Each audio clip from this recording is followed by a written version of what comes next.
আসসালামাইকুম। এই যে দেখেন, আমি আজকে আপনাদেরকে পারফেক্ট ঘরে দই পাতা মানে ঘরে কীভাবে দইটা বানাতে হয় সেটা দেখাবো।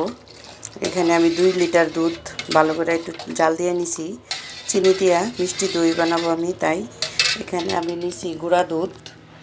আমি একটু গুঁড়া দুধ দিব, কারণ ওখানকার দুধ তো বেশি একটা মানে থাকে না। আমি যে এই দুধে গুঁড়া দুধ নিলাম 1 কাপ পরিমাণ, 1 কাপ পরিমাণ গুঁড়া দুধ নিলাম, ক্যারামেল করে নিলাম।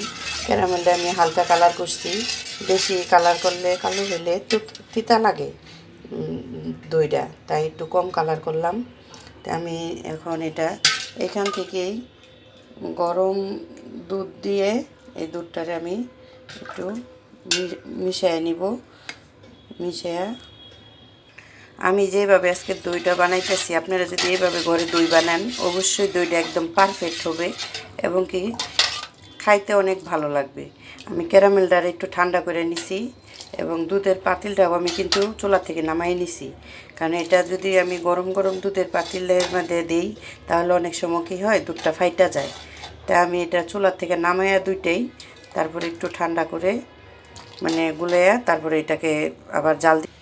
এই যে ক্যারামেল দিয়ে দুধটাকে আমি আবার জাল দিব 10-15 মিনিটের মতো জাল দিব, আর কারণ এর আগে ভালো করে জাল দেওয়া হয়েছিল। এখন ক্যারামেলটা মিশিয়ে আবার এই দেখেন আমার ক্যারামেলটা চামিচে বাজে আছে, তো নাড়তে নাড়তে এটা ছুটে যাবে।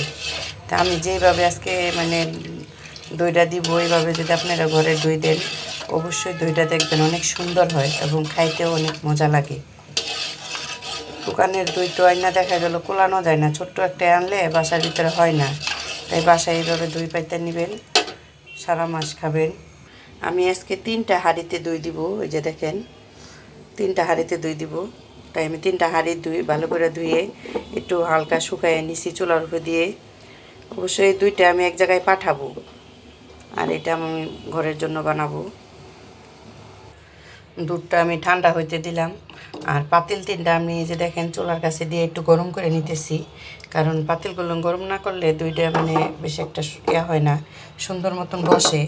সবসময় দই দেওয়ার আগে মাটির পাতিলাই দিলে এইভাবে একটু গরম করে নেবেন। দেখেন আমি এইভাবে একটু পাতিলগুলো গরম করে নিতেছি। আমার পাতিলটি যেহেতু গরম হয়েছে, এই যে আমি এখানে নিয়েছিলাম আড়ঙের টক দই। এখন আমি পাতিলগুলোর মধ্যে আড়ঙের দই দিয়ে একটু করে নেব। আমি পানি ঝরার জন্য দিয়েছিলাম, দেখেন কত পানি জমছে।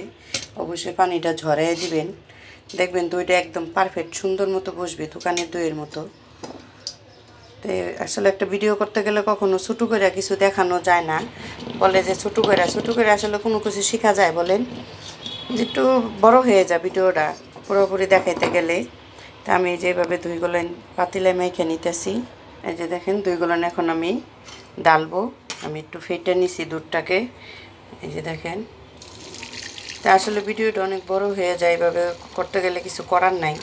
আমার ভিডিওটা অনেক বড় হয়ে গেছে, তো দইটা আমি এভাবে পাইতে তারপরে আমি রাখবো হয়েছে গা আমার খাতা দিয়ে। আমার একটা আলমারি আছে খাতা কাপড়ের, ওই আলমারির ভিতরে আমি দইটারে ভালো করে রেখে দিব। এটা দিয়ে এইভাবে ঢাইকা সবগুলো দই আমি এভাবে রাখবো।